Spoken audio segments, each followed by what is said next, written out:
Hello, everyone, and welcome to a new episode of the Jazz Flashes podcast, which will be available on YouTube and also on Jazz Flashes, the blog that I write periodically about jazz and that you can find on jazzflashes.blogspot.com. My name is Anton Garcia Fernandez. I'm coming to you live from the northwestern Tennessee town of Martin in the beautiful state of Tennessee here in the United States of America. And today, just like we did about a year ago, we're going to have a special guest to talk about one of my passions and one of his passions as well. My fellow British co-editor of Bing Magazine, the journal of the international club Crosby, the longest-running fan club in history. And his name is Malcolm Macfarlane, who's joining us from England, from Great Britain. Welcome, Malcolm. How are you doing today? Fine, thanks. Thanks for coming on, Anton. It's always good to speak to you. It's always nice talking to you too. If we get a chance to talk about Bing Crosby, it's going to become almost a yearly tradition. About a year ago, we talked about Bing Crosby as a jazz singer, which is really an important facet of his output. But this year, we're going to be talking about something that Bing Crosby is better known for, at least by the general public. Over the years, he has been incredibly successful with this kinds of recordings. We're going to be talking about Bing Crosby as a Christmas singer. Yes, interesting what you say there. The general public thinks of Bing as purely as a Christmas singer. And of course, the average Crosby fan is almost infuriated by that, because Bing made about 1,500 recordings, only perhaps a small percentage were Christmas recordings. And his wide variety of songs are forgotten nowadays, which is annoying to the avid fan like me and like yourself. That is true. It's something that's in a way surprising, but if you think about the incredible success that Bing Crosby had with recordings like White Christmas by Irving Berlin, it's not as surprising after all. No, I suppose not. It's just annoying to the fan who knows so much more. My wife usually says that Charles Dickens brought the idea of Christmas into modernity with his literature, Cricket on the Hearth, and of course the Christmas Carol. But Bing Crosby gave Christmas its voice. Would you agree with that? Yes, I would. I mean, the Bing early Christmas carols go back to the 1300s and Francis of Assisi, people like that. And there was, when recording music started, there were one or two little choral versions of Silent Night and Jingle Bells, and there was a little hit, Santa Claus is Coming to Town in 1934. But Bing first recorded a Christmas song in 1935, Silent Night, which we could talk about in some detail. But it was in 1942, of course, when it all really started, when he recorded White Christmas and other Christmas songs around that time. That's when Christmas music, as we know it today, really began. Would you think, Malcolm, that it is fair to say that in the 1930s, Bing Crosby almost single-handedly ushered in the trend of Christmas music that has become so pervasive and so profitable over the years? Is it Bing Crosby that really does this single-handedly, or are there other factors that we need to think about? Well, certainly in 1935 he recorded Silent Night, and that's a huge hit. But not many people jumped on the bandwagon until 1942, when he did White Christmas and other people started to come in with Christmas songs. And then it really took off and became what it is today. So if you're going to date it, I'd have to say 1942. In fact, I don't know whether you know the book, Merry Christmas, Baby, Holiday Music from Bing to Sting. Yes, sir. I actually have that book, and it's actually out in my den right now, because we have all the Christmas decorations in the house, of course, and some of the decorations are actually editions of different books that deal with the idea of Christmas, and one of them is that one that you have in your hand. Can you repeat the title again for the listeners? Yeah, Merry Christmas, Baby, Holiday Music from Bing to Sting, and it's by Dave Marsh and Steve Probst. I think that's how you pronounce it, or Props. It came out, must be 20 years ago now. I'm just looking for the date it was published. And that makes, 1993, so a long time ago. That more or less supports my point that it was early 40s when it really took off. But Crosby recording Silent Night in 35 has never been done by a pop singer. And I don't know whether you want to talk about that, but it was a big thing then because the Crosby organisation were approached by a missionary who was going to China, a priest, and he said, I've got this film I want to make, would you help finance it? And Bing's brother Larry said, yeah, sure, but why don't you have a bit of music with him? And I'll get Bing to sing a few songs. So Bing sang Silent Night and one or two other songs for the soundtrack. He recorded them at Decca. He also sang Silent Night on his radio show, and people started to really like it. So Decca decided they ought to issue it as a commercial recording. And Crosby was a bit uneasy about that because it was a sacred song, and he really didn't think he should be making money from sacred songs. So he did it on the basis that the money would go to charities, which he did for many, many years, and made millions for the various charities that were involved. And it made a huge impact. And Crosby often felt that was one of his biggest sellers ever, never mind White Christmas. But I think the stats will show that White Christmas was really the big hit. So in those early days, Bing Crosby really didn't make a single cent from the Christmas recordings that he made in the mid-1930s. No, not if it was a religious song. No, he didn't. I think later commercial songs like Rudolph the Red-Nosed Reindeer, I think he was happy to take the money for those. Now that record you're talking about, that Silent Night that he did in 1935, it was paired with Adeste Fidelis, which is a Latin version of O Come All Ye Faithful. Bing Crosby singing in Latin. That is a little surprising, isn't it? And what he did in his radio show from then on, his Christmas show, always started off with him singing Adeste Fidelis. And when he did the first chorus, he would then ask everyone, the audience and people at home, to join in and sing O Come All Ye Faithful. And that was a tradition for his radio show throughout.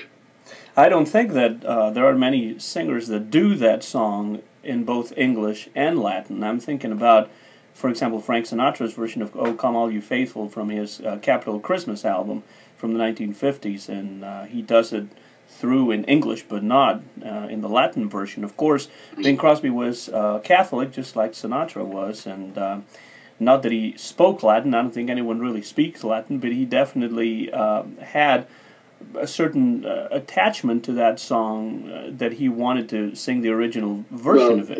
He learned Latin at university, and no doubt he was a very devout Catholic, and he would be very used to hearing a lot of things in Latin, so it was very natural for him to sing the song in Latin, I assume. We've talked about how Bing Crosby began recording Christmas songs in 1935, and he was a little reluctant about that because they were sacred songs like you mentioned. But why do you think that Bing Crosby decided to make Christmas such a big or such an important part of his recorded legacy? Was it just the money that was in those songs, or perhaps something else? I think it was a bit of an accident, really. I mean, he made the film Holiday Inn in 1941, and it was expected that the song Be Careful, It's My Heart by Irving Berlin would be the big hit. Irving Berlin had written songs to go with every season, and the one for the Christmas season happened to be White Christmas. It wasn't expected to be a huge hit, but it was wartime, people were separated, forces overseas. Those words, I'm dreaming of a white Christmas, just like the ones I used to know, had a huge impact, and the song really took off and was a huge hit. I think there's a verse to the song which Jack Kapp, the producer, he said, no, we won't use the verse. And I think it was a very wise decision, because the verse isn't relevant really, and it's set as though the man's in Beverly Hills and the sun's burning down, but really he wants to be up north where it's snowing, and that it goes on a bit before he starts to sing I'm dreaming of a white Christmas. So a very wise decision by that producer. That brings us to that topic that is actually very dear to me, which is the topic of verses. You know, songs Yeah. in those days had verses which were like introductions that sort of set the pace or gave us the setting for the song, which would lead to the chorus, which was what actually became known. In the case of White Christmas, it's an interesting because I've always, before I knew about the verse, I always wonder, why is he dreaming of a white Christmas when he's actually right there and the Christmas is white, and the color white and snow are always, I guess, related in our imaginations, at least in the northern hemisphere, with Christmas. Why is he dreaming of a white Christmas when the snowflakes are right out there? This is not the White Christmas movie where it's not snowing in Vermont. But then, when you start to think about what the verse was about, it makes all the sense. Yes. There's a whole book, actually, Malcolm, that I remember, and I have it somewhere, by Jody Rosen, Oh, that I have it here as well. that's a Yeah. really interesting book that tells you the whole story. You probably, oh, you have it right there. Yeah, that's right. Yeah. I really like that book because it tells you the whole story about White Christmas, but it also gives you some background information about the great composer that was Irving Berlin. So that is definitely a book that I would recommend to everybody out there who may be interested in knowing more about this wonderful song, White Christmas, from the movie Holiday Inn. Now, Holiday Inn is a movie that is not only really a Christmas movie. As the title implies, it kind of gives us an overview of all the different American holidays that are popular in this country. But wouldn't you say that Christmas is actually, or has become actually, the centerpiece of that movie? Well, no, I mean, I wouldn't actually. No, not Holiday Inn. I thought it was a love story in many ways, wasn't it? Really, quite a moving love story at the end, and Bing comes back into the studio and they're filming White Christmas, and his pipe's there, and she sees his pipe, and she realises he's there, and I think it's a lovely, a very moving ending actually. So I think it was a love story. But the songs that have really become popular and more memorable out of the score that Irving Berlin wrote for that movie are actually the Christmas songs, particularly White Christmas, but also Let's Start the New Year Right is another great song from that movie. Of course, Happy Holidays is a song that encompasses all the different American holidays. Yep. It's interesting that you're probably coming on to this later, but Bing recorded White Christmas in 1942 on a 78, and on the other side was Let's Start the New Year Right by Irving Berlin. So Berlin got royalties for two songs. In 1947, it was said that the master recording was worn, and they needed to record it again to take advantage of more modern sound techniques. So it was issued again as a single, White Christmas, and on the other side was Silent Night, which Berlin didn't get royalties for. So I just wonder if there's quite a commercial decision behind that. It is possible. What I think is interesting is that the master of the White Christmas recording, the original one, was so worn out because it was such a popular song. It was reissued, and the interesting thing about Christmas music is that it gets to be reissued every year at around Christmas time, and then you get to have the hit all over again. Bing Crosby didn't have a hit on White Christmas only in 1942. No, 20 successive years in the United States. It was a hit. Incredible, absolutely incredible. It's a song that, to me, really, it doesn't matter who sings it.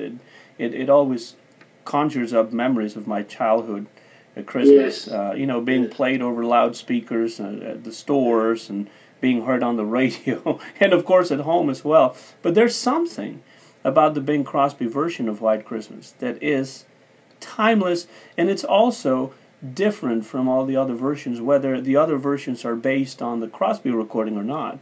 What is it about the Bing Crosby version of White Christmas, in your opinion, that makes it so haunting? Well, I think you've got to think about when it first came out in wartime. I think I've probably told this story before, but when Bing came to Europe in 1944 to entertain the troops, every time they'd say, "We want you to sing White Christmas." And he was a little reluctant to do so because he knew that those words would reduce the servicemen to tears. But he sang it every time. And back in 2003, at the Crosby centenary celebrations, I met an old US Army veteran who said, "I was in Europe in 1944, and Bing came along to entertain us in a field somewhere." I said, "Oh, what happened?" So he told me about it. And then when he got to the bit about Bing singing White Christmas, he broke down in tears. It meant so much to him. And this is 60 years later. He was emotional about remembering that moment. And funny thing, I was on a cruise recently as a speaker, and I gave a talk on Bing Crosby. And I explained the background to White Christmas and went through his career. And at the very end, I said, "Well, we better finish with just one last song." And I played the 1947 version of White Christmas. And there was a lady in the front row crying. Obviously, she'd grown up with this, probably meant a lot to her and her husband, and the emotion just came through. It's a lovely, simple song, beautifully put over. And I think that sums it up, really.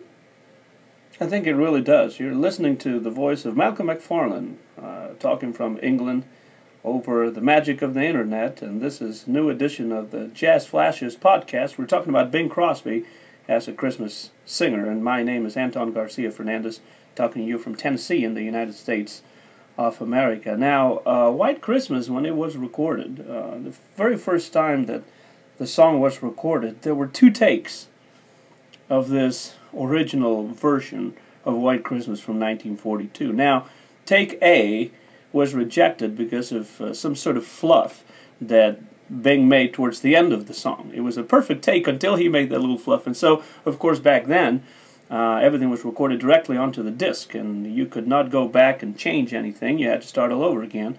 And so they recorded a B take of this White Christmas song, and that was the one that was issued. But for the longest time, the A version, the very first one he ever cut, was not available. Can you give us a little background as to what happened there?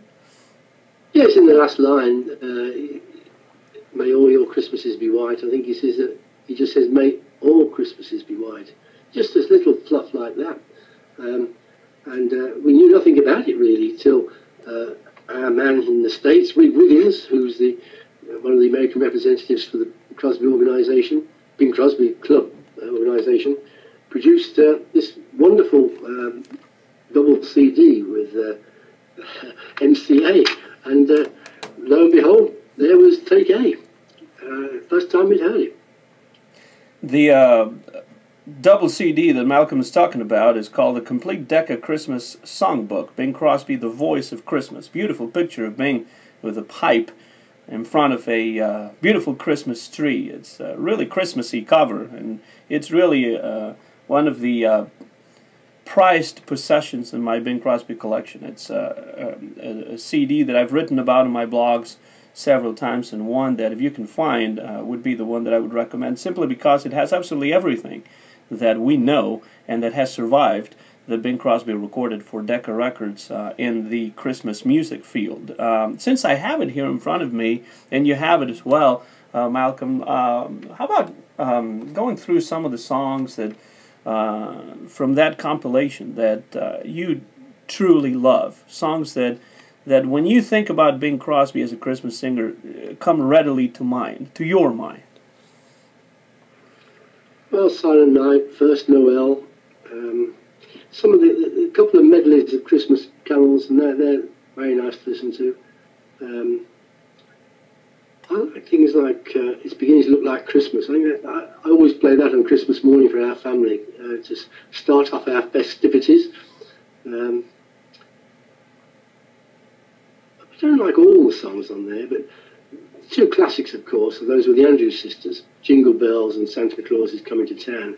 Absolutely wonderful jazz versions, aren't they? You as a jazz aficionado will see the strength of those. That's definitely one of the things, Malcolm. My children's favourite, believe it or not, and they fall about laughing every time they hear it, Melikalikimaka. Oh, yeah. They love that. Silver Bells has been a favourite of mine all my life. I love Silver Bells.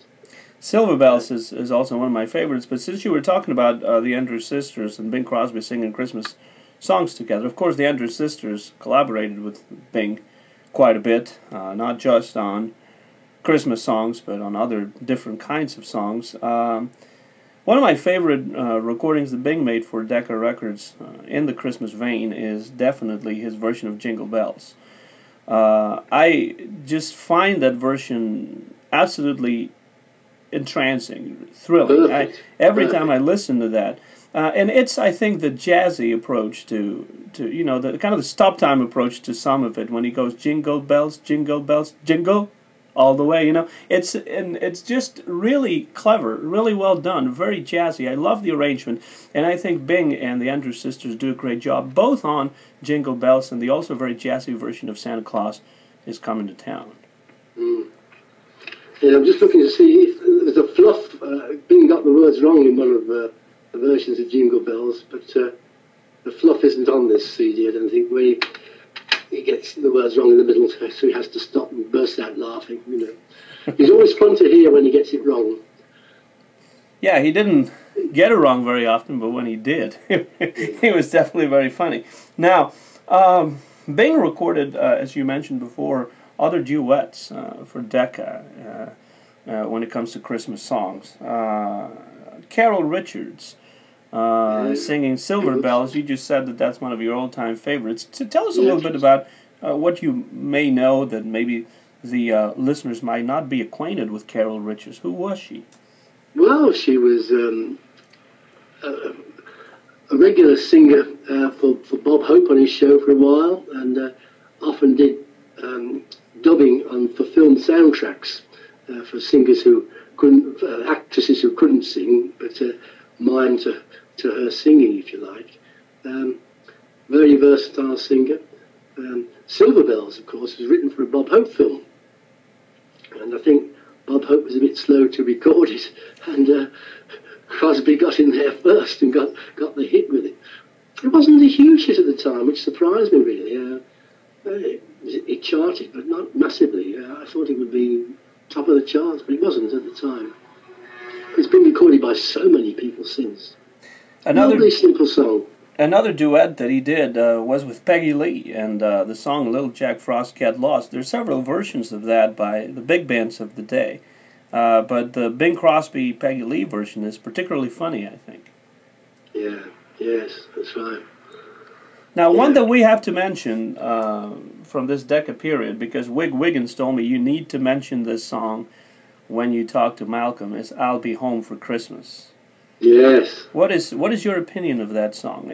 I'll start by saying that it is one of my all-time favorite Bing Crosby Christmas recordings.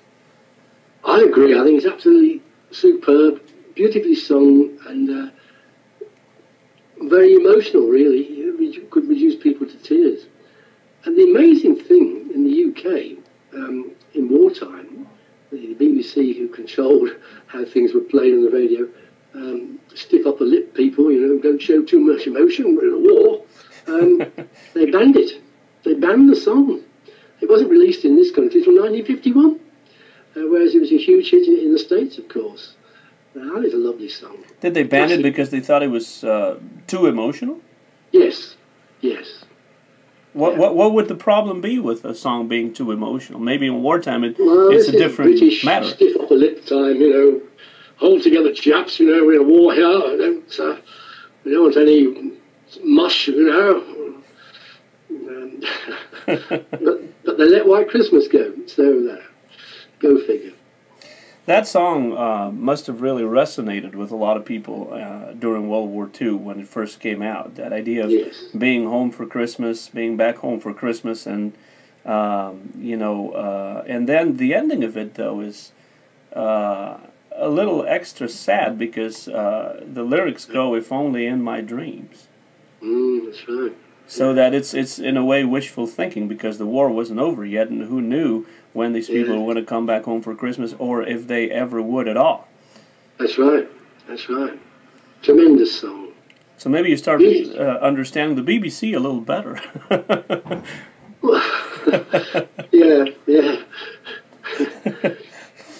Now the Merry Christmas album, I think it's something that we really need to at least touch upon a little bit, because I think that must be one of the biggest selling albums in the history of recorded sound.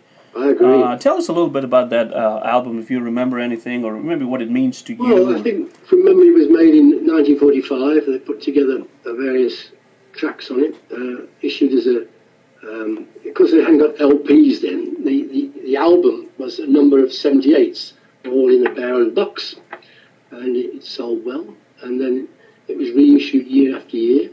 When LPs came out, it was made as a vinyl LP.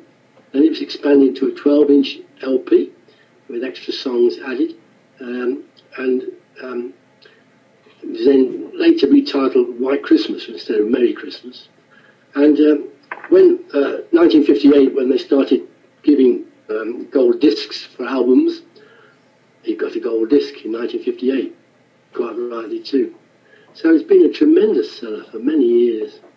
And it's been in print ever since. Yes, indeed. With that iconic picture of Bing Crosby on the cover, the Santa Bing. Yeah. It's not Papa Bing, as Satchmo used to call him, but Santa Bing in this case. Yeah. One stage, when stereo came out, they decided they would make it simulated stereo. And it was horrible. Really spoiled it. Unfortunately, they went back to the original mono, which was great. Well, those songs were not recorded to be played in stereo, really, back in the day when they were recorded. No, but there was a fashion in the early 70s to make all these old songs, make them simulated stereo, and they were horrible. I'm glad it died out. Trying to update them at the time and actually messing them up. Yes, that's right. Yeah. Now, another thing about these recordings, if you look at this 2 CD set, Bing Crosby, The Voice of Christmas, on the MCA label, all these Decca recordings Bing Crosby made in the Christmas vein, some of these songs are not really Christmas songs at all. They're more winter-type songs. Yes, yes. And one of them that I really like, and I find myself even singing in the shower, which is the only place where I can sing and sound like Bing, or at least in my mind. That's what they used to say about Bing, that he made every man think that he could sing like him in the shower. Yes, I'm one of those. Now, the thing is, there's a song here called The First Snowfall that Bing Crosby did, I think in the latter part of his tenure with Decca, if I'm not mistaken. 1955. Yeah. And it's a song that somehow, I've always been drawn to. It must be just the beautiful melody and just the way that Bing Crosby sings those very simple lyrics that always gets to me. And whenever I'm listening to this album, usually around November and December, I'm not one of those that play the Christmas songs by Bing Crosby year round. I only listen to them a lot, that's for sure, but only during the Christmas season. I always stop what I'm doing and I listen intently, specifically to this song, because there's something about it. I don't know what it is that just so difficult to explain, but it's just a beautiful song, The First Snowfall. It is indeed, yeah, that's right. I think Buddy Cole was the orchestra leader on that, wasn't he, from memory? I forget now.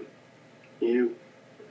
There's some great tracks on there. It was an absolutely wonderful CD, and all credit. Rick Wiggins was the man behind it and persuaded MCA to put it together. He told them what to put on it, and it was excellent.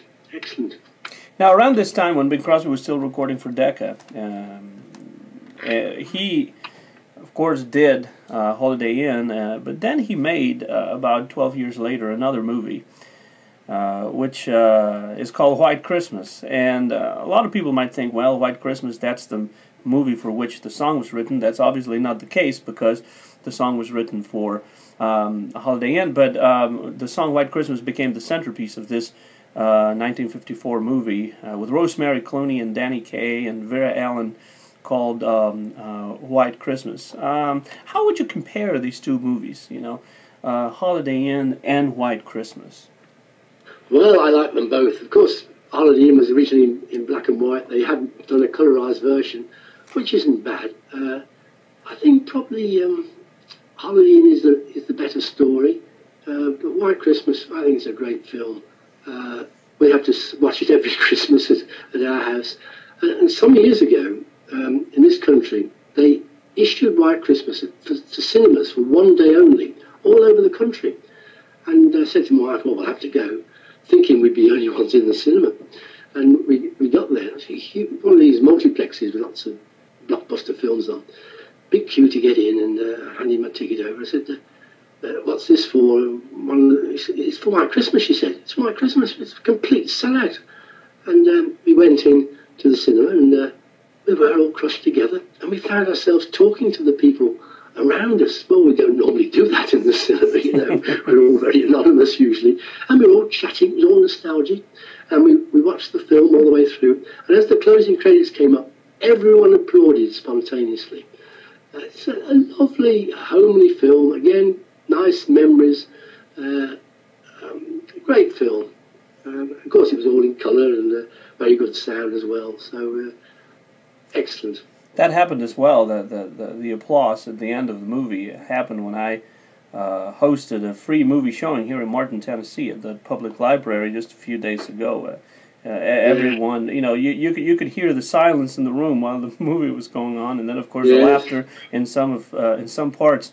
But at the end of the movie, you know, everybody started applauding, and I just think it's, to me, it is. There are many great movies to watch during the Christmas season. It's a Wonderful Life, of course, Miracle on 34th Street. They're all great movies, but for some reason, you know, no Christmas is complete for me without watching White Christmas at least once. I agree. We've got a Crosby meeting over here next Saturday, and we're going to watch Holiday Inn, the colorized version of Holiday Inn. Because people, I think, know the story of White Christmas better. They see it more often. Holiday Inn doesn't pop up that often, so it'd be nice to watch it all through. I mean, Fred Astaire, wonderful dancing in that as well. It's a great film. Both great films. I wonder if it doesn't pop up as much because of the Abraham number. Well, yes. I mean, I can't get wound up about that. We're not so sensitive about these things in the UK, really. It was just a historic thing. Those things happened in the 19th century. Minstrel shows, that happened. So I can't get too wound up about it, really. But I gather it's usually edited out when it's shown over there, isn't it?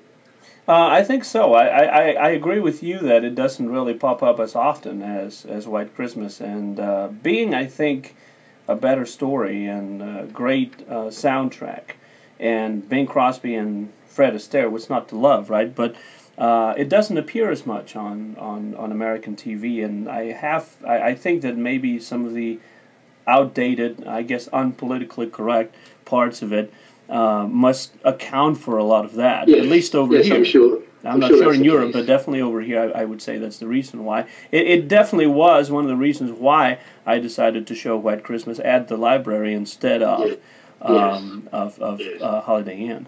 Now, when it comes to the songs from White Christmas, it's interesting that not Fred Astaire, Irving Berlin, obviously reuses some of the songs that he had already written before, but some of the songs from this movie, from White Christmas, were written specifically for the movie, right? Yes, Count Your Blessings was, I'm fairly sure. Yes, he dug out some of the old ones, Blue Skies, Mandy, things like that, didn't he? But Count Your Blessings was definitely new. Just trying to remember all the songs.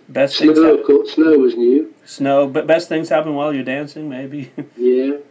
Which is not really a Christmas song, but it is a song about dancing, like so many songs that Irving Berlin wrote for Fred Astaire in those groundbreaking movies from the 1930s. Count Your Blessings is a particular favorite of mine, as is Snow.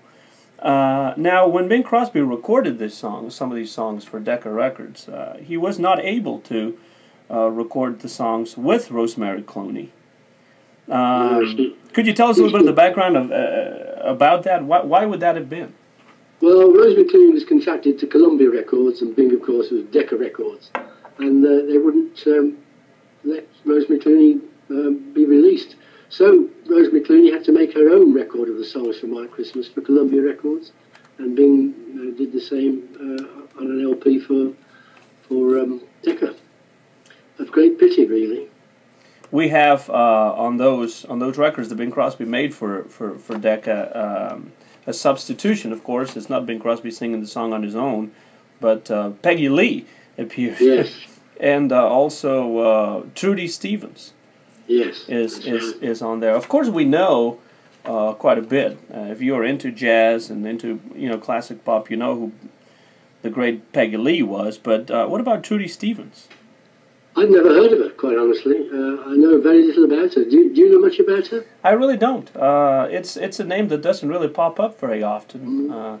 So if anybody out there listening to this has any more information about Trudy Stevens, who had a beautiful voice, at least from what I can hear on these recordings, because I don't know of any other recordings by Trudy Stevens, just let us know. Comment right here underneath the podcast. The song Sisters, I think that Peggy Lee recorded it twice. Didn't she do it twice herself? I think that's what happened there. Yeah, I think that was probably a new song for the film, wasn't it? Sisters. Yeah, I think that was one of the new recordings, and it was actually obviously mandated by the plot. Yeah, and it was absolutely classic in the actual film, wasn't it? With the two of them dressed up as girls, if you like, miming to sisters. To the actual recording of the of the song by Vera Allen and Rosemary Clooney. Of course, Rosemary Clooney and Bing. One of the most wonderful things about this movie is the rapport between the two of them. You can tell in the movie that off screen they were really good friends. Yes, indeed, absolutely. And watching the movie again, I kind of have the feeling that this is one of those movies where you can see how Bing, by the mid-1950s, he had mastered this art of acting incredibly natural. It was Bing being himself, in a way. Yeah. Well, there's a version of White Christmas that's come out with a commentary by Rose McClooney. I don't know if you've heard it. She's I think Ken Barnes put it out, and she's watching the film with Ken Barnes, and she's commenting, and there's a bit of dialogue just before they sing Count Your Blessings. He said, Bing made all that up on the spot. All ad-libbed, all that lot. Just amazing, really. It's pretty much what he was doing on those Road 2 movies with old Bob Hope. Yes, that's right, yeah. You're listening to a new episode of the Jazz Flashes podcast. We're chatting today with the British co-editor of Bing magazine from the International Club Crosby. I am the American co-editor of that said magazine. His name is Malcolm Macfarlane, and he's taken some time out to chat with us today. The podcast will be available on YouTube very soon, and of course also on jazzflashes.blogspot.com. My name is Anton Garcia Fernandez, talking to you from the United States of America. All the songs that we have been talking about in this first part of our conversation you can find on the complete Decca Christmas Songbook, Bing Crosby, the Voice of Christmas, and we have to thank our good friend and ICC, International Club Crosby member, Wig Wiggins, for putting it together and making sure that these recordings are preserved in as wonderful a fashion as they are on this 2-CD set. Now, we've talked about the Decca recordings quite a bit. We've talked about the two films that Bing Crosby made that in some form or fashion have to do with, and in one case, the centerpiece of is Christmas. But that's not all that Bing Crosby recorded when it comes to Christmas music. Of course, a lot of the radio shows that he made in the 1930s and the 1940s and the 50s have a lot of Christmas music in them. He made specials on radio as well. He would make TV specials. We'll get a chance to talk a little bit about that coming up. But in the 1960s, he recorded an album called I Wish You a Merry Christmas. That was in 1962. It has been reissued on CD, on this CD I have in my hand right here on my table now, called Bing Crosby Christmas Classics. It was originally issued as I Wish You a Merry Christmas on the Warner Brothers label on in 1962, and then Capitol Records made it available on CD several years later, I think in 2006, on this CD called Christmas Classics. How about this album? It's an album that I honestly have listened to less than to the Decca recordings, but I still think it's a fantastic example of Bing Crosby, the Christmas singer. I agree. It's very nicely done, and of course it's stereo, it's modern, good arrangements, wonderful version of "Oh Holy Night" in there. I like it. I often play tracks from it. Yeah, it's a good album, very well put together. No complaints about it at all. I recommend it heartily to any listeners who haven't heard it. It's interesting that there are 3 different arrangers on these recording sessions for Warner Brothers.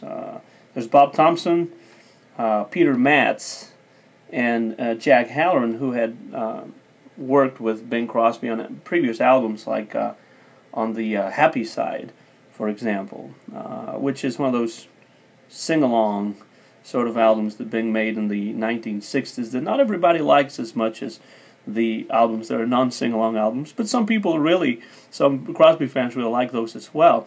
Do you think the album suffers, this album, I Wish You a Merry Christmas, from having more than one arranger? I have to say, only in later years when I got a bit more into things did I realise that.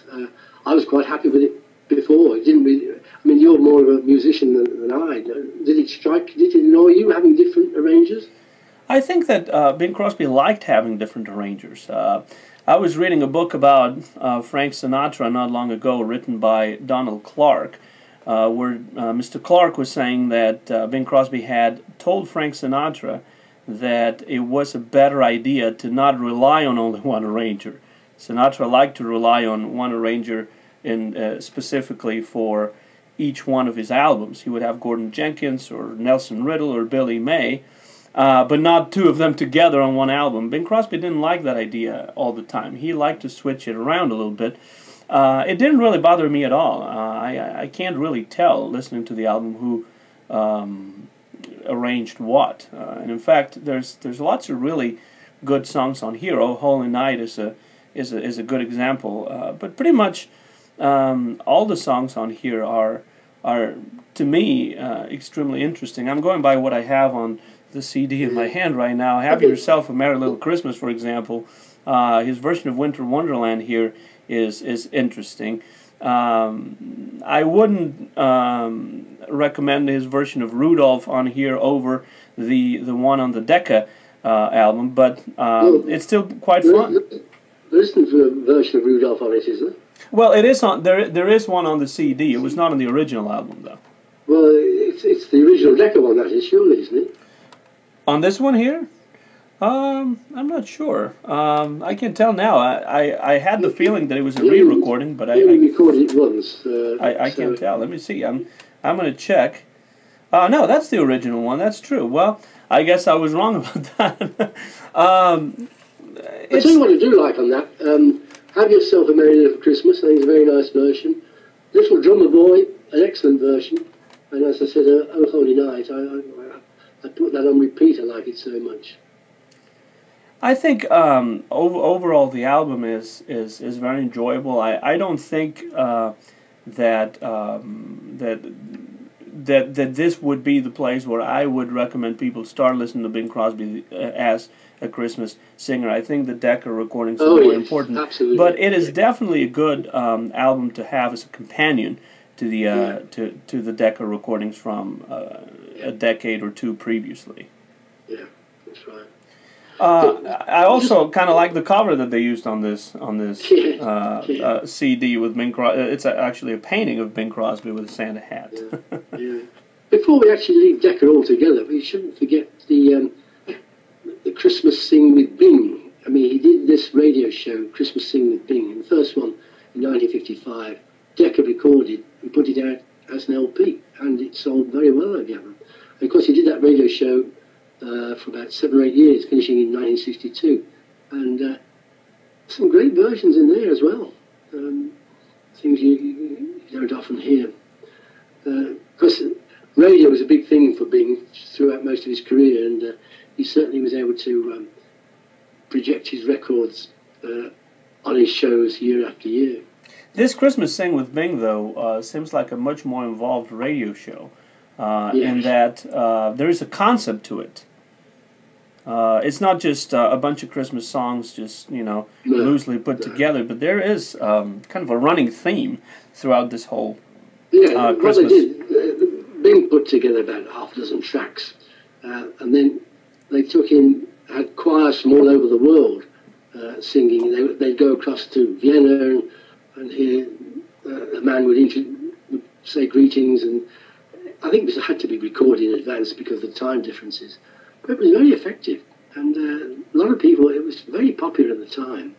It probably ran its course by 1962. By then they were bringing in guest artists, Rosemary Clooney, Johnny Mercer, people like that. And obviously television was more important by then, so it started to fade out. But it was very effective for many years.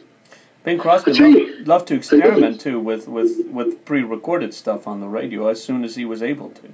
Yes, right. Yes, we could spend a whole session talking about the background to that, couldn't we, really?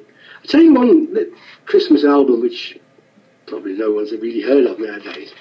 In 1957, Bing made some albums for children, really, and he put together a nice story. It's called A Christmas Story, an axe, an apple, and a buckskin jacket. And it tells a story about this little boy who's waiting for Christmas, and his parents go off, and they get delayed, and while they're away, he dreams and he tells the story. And of course, the parents come back, and it's a very nice story and a nice song to start it off. How Lovely Is Christmas, which is then reprised at the end. And again, that fits in very nicely with Bing and Christmas. Bing Crosby really liked albums of recitations where he actually spoke. One of the things, and I don't know if I ever told you this before, Malcolm, but one of the things that has always been very attractive to me about Bing Crosby was his speaking voice.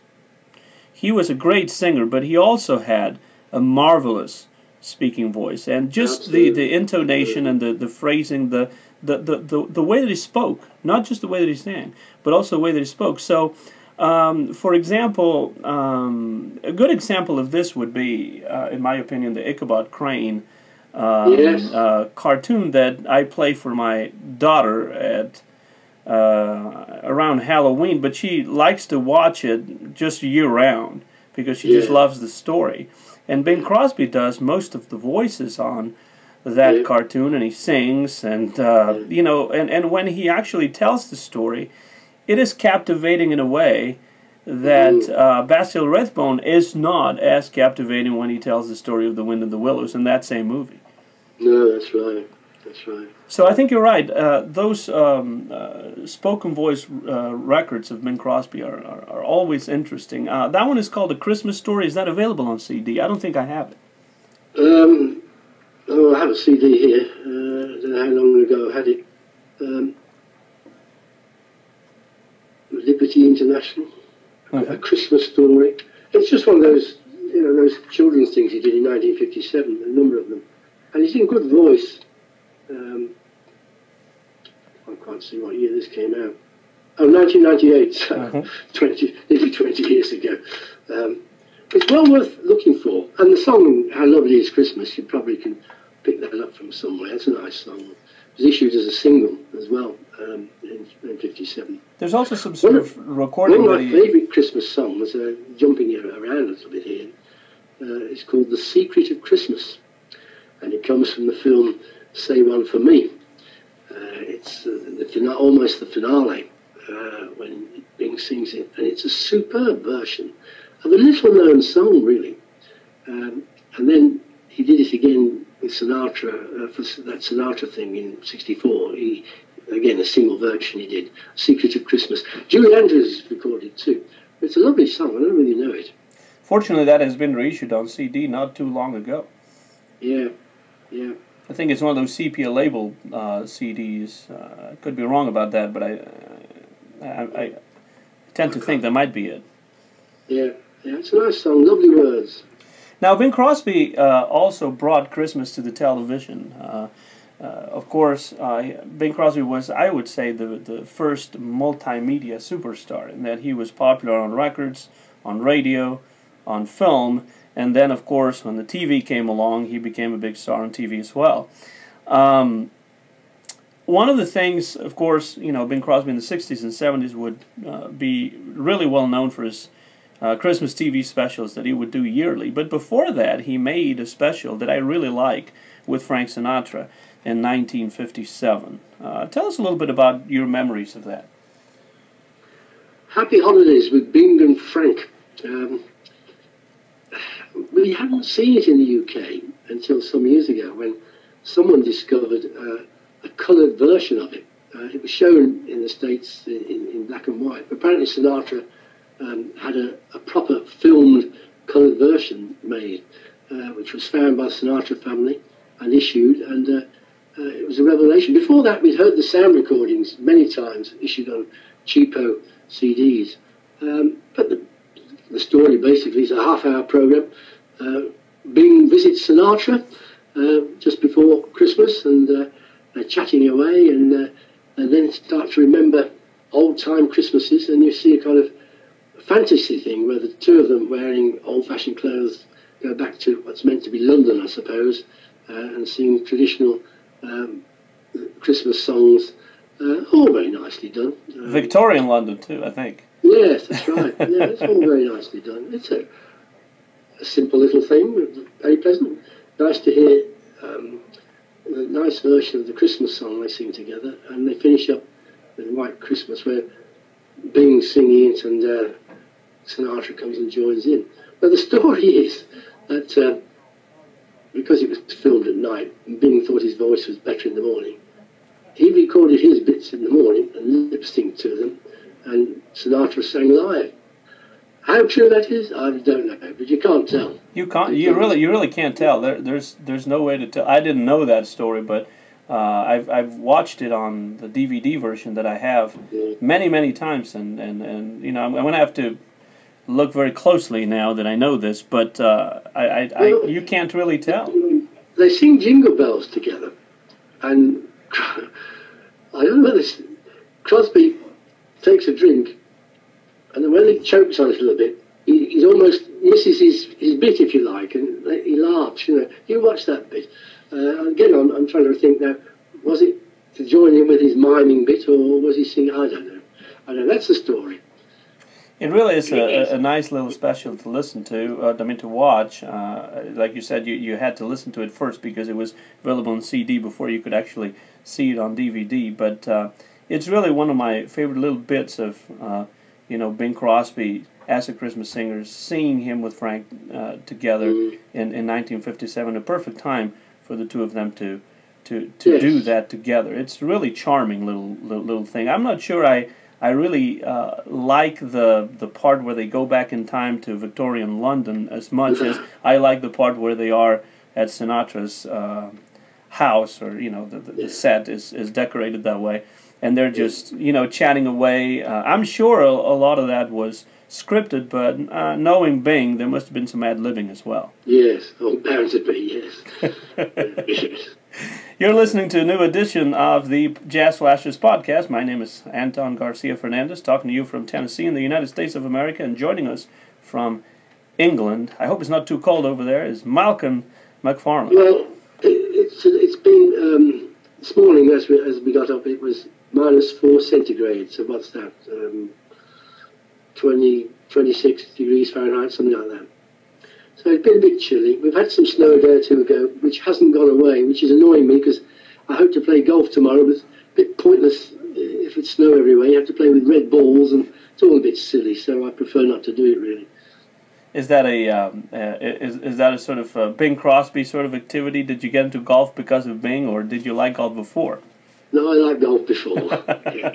I like golf. I unfortunately don't know how to play, but hopefully at some point... I don't think I do. I've been trying for many years. But, Now, the next album here on my list is one that I actually just wrote about for the latest issue of Bing magazine, which is an album that sort of flies under the radar a lot, and you don't get to hear about this album too much. It was originally released in 1971 on Sonny Burke's, producer Sonny Burke's Daybreak label, which was, I think, an RCA imprint that was founded by Mr. Burke. It was originally called A Time to Be Jolly, and it has been reissued on CD, I think, back in the 90s. I think it was probably, well, I can't really... 92, I think 92 or something like that, by Polygram, as Bing Crosby Christmas Album, which is an imaginative title. It couldn't be any more stuck for a title than that. But it's an album that you normally don't hear too much about. I actually rediscovered it by listening to it again to write this piece for Bing Magazine, and it was at the request of Wig, actually, who told me, why don't you write about this album? And I said, sure. And I knew I had it, not under the title A Time to Be Jolly, which was the original title, but under the title Christmas Album. What do you think about this album? This is an album, like I said, that we usually don't think too much about when we talk about Bing Crosby as a Christmas singer. Well, I bought it many years ago and played it once or twice, but didn't return to it very often. But when you do listen to it, it's very tastefully done, with the introduction from some other Christmas idea, some story, some singers, and then in comes Bing with the song, and some nice songs on it. I Sing Noel, I like. A Song of Christmas, and The Bells Rang, I like those.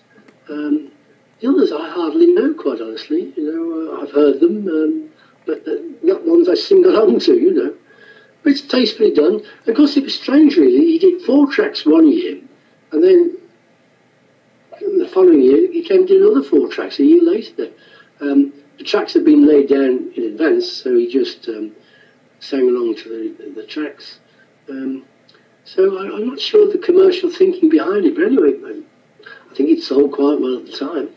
2 things that are interesting about this album for me. Well, first of all, on the first session that you're talking about, November 16th, 1970 in San Francisco, California, Bing Crosby recorded 4 songs, as you said, one of them the title song, A Time to Be Jolly. Of course, the album was produced by Sonny Burke, but something interesting is that the director of the orchestra on that first session was none other than the man who created the band of renown, Mr. Les Brown. That's right. Yeah. That's kind of interesting that Bing brings Les Brown into the fold for this for this project. Another interesting thing is that when Bing Crosby thought about recording a new Christmas album, he was not interested in reviving any of his old material. He wanted to record a contemporary Christmas album. Yes, that's right. Well, I suppose he thought his original versions were good enough.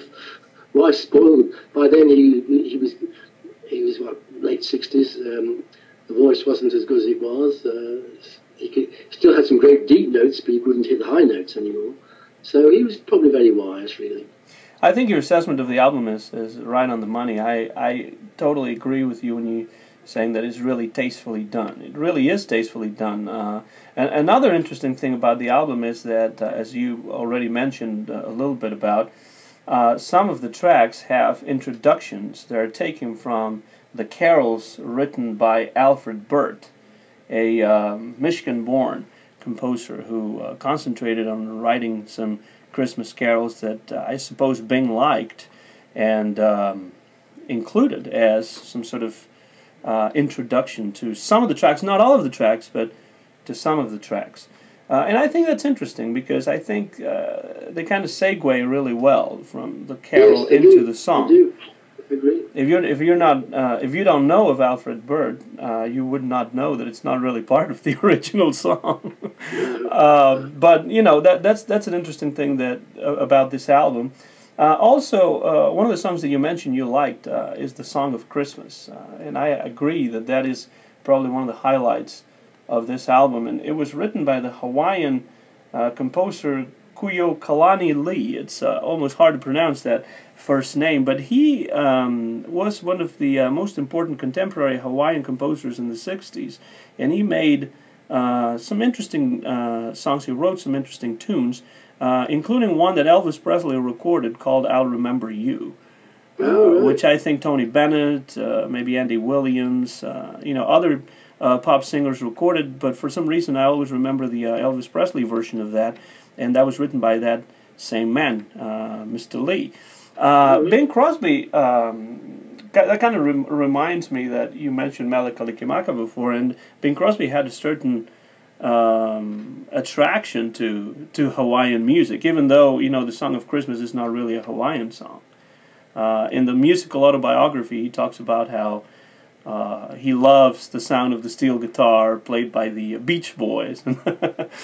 So I think that's interesting. But overall, it's an album that I honestly don't listen to very much. But after I rediscovered it now to write this piece for Bing Magazine, I think I'm going to be putting it on the playlist a lot more often. Yes, it should be. Someone ought to reissue it really, and package it with a few other tracks. They could make it quite an attractive deal. Perhaps add "When a Child is Born" to it, things like that. Which, if Bing had recorded it early, I think he could have had a hit with that. But he was about 4 months too late. Johnny Mathis got him first. I mean, you could argue it's not a Christmas song, but everyone thinks of it as a Christmas song. Well, we pretty much have covered just about everything that there is to cover in Bing Crosby Christmas music, but we have a little something that we haven't talked about, and that is what I always refer to as the meeting of the generations. Bing Crosby, towards the end of his life, September 1977, recording a duet that became extremely popular and in many ways surprisingly so. I'm talking about the meeting between Bing Crosby and the British singer, glam rock star, the great David Bowie. Now, how did that come about? Do you know anything about the background leading up to Bing Crosby recording a Christmas song with David Bowie? Did Bing Crosby know about David Bowie? Did David Bowie know about Bing Crosby? How did that happen? Well, lots of stories about it. Clearly, to make his Christmas show more attractive to all generations, he'd want a pop star on, and David Bowie was obviously selected. I mean, he said, did Bing know who David Bowie was? He was no fool, Bing. He knew what he was getting into. And apparently Bowie was particularly keen to do the show because his mother loved Bing Crosby. So along they came. And apparently, it is said, in fact, I did speak to one of the people who had to rewrite the song. I planned to do Little Drummer Boy. And Bowie said, I'm not keen on that really. Can't you add something to it? And the writers, and I've forgotten the man's name, I interviewed him for quite a spell about it. He said we went off in a room and we knocked together these side words in an hour, came back and put it together, and lo and behold, you got Peace on Earth, Little Drummer Boy. It's sad that really it's so popular because Bing deliberately kind of understates his own performance just by going bum bum bum bum bum bum bum, rather than. And of course, he looks very old and very ill, quite honestly. So it's not a good advert for him, really. But it's been incredibly popular. It was shown in the TV show, and somebody put out a pirate version of it a few years later, which then prompted a record company in 1982 to put it out as a single. And lo and behold, goes into the British charts at number 5 or number 3, quite high up. And now, of course, the video of it on YouTube, there's millions of people who've watched it, and it pops up all the time. And on radio shows over here, it's Christmas, we're going to play Bing Crosby. And lo and behold, on comes Peace on Earth, Little Drummer Boy, rather than one of the great Crosby songs. So mixed blessings about it. It keeps Bing's name alive, but it's not Bing at his best. And in some ways, it's a pity, but there we go, it's happened. Sort of the same concept, though, in a way, the video, as the Bing Crosby Sinatra 1957 special in that David Bowie visits Bing. Or I mean, it's a little bit less believable in that Bing is in some sort of castle in England, and David Bowie just drops by and they decide to sing the song. It's supposed to be his neighbour. He wants to use the piano, doesn't he, or some such story. Of course, Bowie wanted to have his Heroes song on the program as well, which would give it very useful exposure. Actually, one thing that I think is interesting about this recording has to do with the way in which the two of them are actually singing different songs, and it's kind of a really nice counterpoint when you listen to the whole song. It's not just Peace on Earth, it's not just Little Drummer Boy, but it really is a melding of the two, because Bing Crosby is singing his song, as you say, understating his own performance, and David Bowie singing the song that had just been composed for this special, which is another case that shows how much Bing Crosby really loved your country, Malcolm, because, again, this special, the final special that he did, is actually called Merry Old Christmas, and it's actually set in England. Bing Crosby, as I think we talked about a year ago when we did the Bing Crosby as a Jazz Singer special conversation, he was in love with British culture. He was in love with Great Britain. Yeah, I think he was very comfortable over here. We didn't pester him too much, He could walk about, and he loved the golf, the race horses, and all that kind of thing. And the theatre, he liked to go to the theatre. Yeah, he was very comfortable here. Yeah, I just remember that the man who I spoke to, Buzz Cohan, was one of the people who had to write Peace on Earth with Larry Grossman and Ian Fraser. Buzz Cohan, a tremendous scriptwriter for all kinds of programs, all kinds of stars, but he had to become a songwriter very quickly for that. It's actually available on that Bing Crosby Christmas Classics CD that we mentioned before. Bing Crosby and David Bowie, Peace on Earth, and the Little Drummer Boy. And of course, all you have to do is look on YouTube and you'll find the video with the two of them together singing it towards the end of Bing's life. In fact, that was recorded in September, and Bing unfortunately passed away in Madrid, Spain, about a month later in October of 1977, which is 40 years ago this year. We're recording this conversation in 2017, and we're also getting to the end of this year's podcast about Bing Crosby with Malcolm Macfarlane, and I would like to ask two things of you. The first one, in order to finish this episode of the Jazz Flashes podcast, are there any special memories that you have related to your life and the music of Bing Crosby as a Christmas singer? Wow. Well, of course, it goes right back.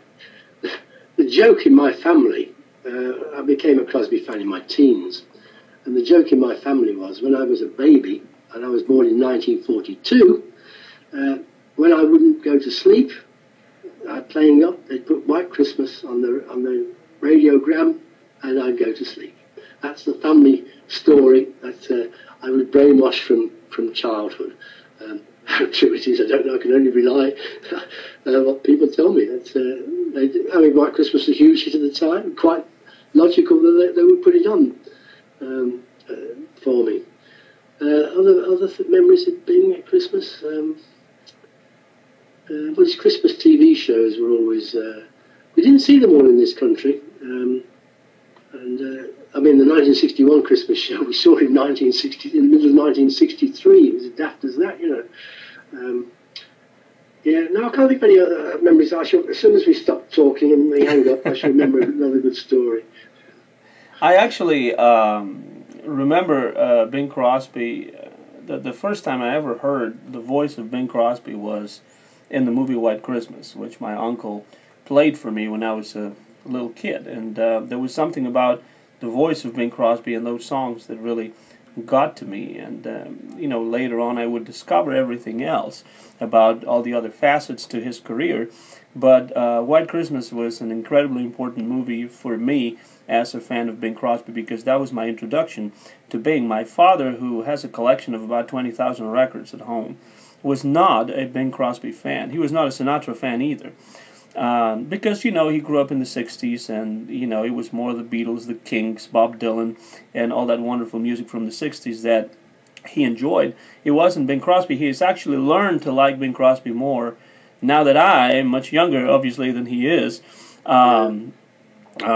Really am into the music of Bing Crosby, and do my best, to broadcast about his memory, and to keep his memory alive. And I play a lot of Bing Crosby music, so he got more interested in Bing because he's also a jazz fan, and he realized that Bing Crosby is a great jazz singer as well. But it is really White Christmas that stands out to me, that movie and the songs in that movie, and then of course the album, Merry Christmas album, that has all of those great Decca recordings by Bing, which was one of the first Bing albums that I ever had. I think if you ask my children about what memories do they have of Christmas, it would be Bing Crosby being played on Christmas morning, and starting off with "It's beginning to look a lot like Christmas," and I'd have a whole medley of Crosby songs played. I still have to do it now. They're all in the 40s. They all come home for Christmas, and I had to get out my medley of Crosby songs while they arrive. Otherwise, it's not Christmas. I had to do the same old things, even though they're all grown women and children and all the rest, When I mentioned my dad before, he did not really like Bing or Frank, but he did have an album that had both Bing Crosby and Frank Sinatra songs of Christmas on it, and that's another one of my memories of Bing Crosby as a Christmas singer. That's an album that I very quickly sort of stole from him and appropriated myself of, and I would be the one that wanted to play it more really than he did. The other thing I would like, in order to close this really enjoyable conversation, it has really been enjoyable for me to talk about this with you, Malcolm. What CDs would you recommend listeners out there to buy, to purchase, to go out and seek out, to get to know Bing Crosby better as a Christmas singer? Well, it's got to be the Decca, the MCA one, Bing Crosby, The Voice of Christmas, which is absolutely superb. And then the other one from 1962, I Wish You a Merry Christmas, or Christmas Classics, whatever it's called nowadays. Those are two you've got to start off on. Start off on those and then see how you like Bing Crosby's voice as a Christmas singer. Of course, he's all over the place at the moment on the radio. We're bombarded by it. The Crosby family have got their Crosby Christmas Internet Radio playing 24/7, full of Christmas things. A lot of the Christmas Sings with Bing are on there, Christmas medleys, a couple of Bing's basement programs about the voice of Christmas. Wonderful, wonderful it is. And of course, if you would like to know more about the International Club Crosby, the longest running Bing Crosby, well, not the Bing Crosby, but the longest running fan club in history, you can always log on to club-crosby.org or bingmagazine.co.uk, and you'll be able to find a lot more information there about how to become a member of our club, the International Club Crosby. And it really is a wonderful way to learn about Bing, to stay up to date with what happens in the Bing Crosby world 40 years after his passing, and to help keep the memory of this great, not just great singer and actor, but just iconic figure of the 20th century that was the great Bing Crosby. Malcolm, thank you so much for being here another year. What say you? Should we do it again next year? That would be good. I look forward to that, Anton.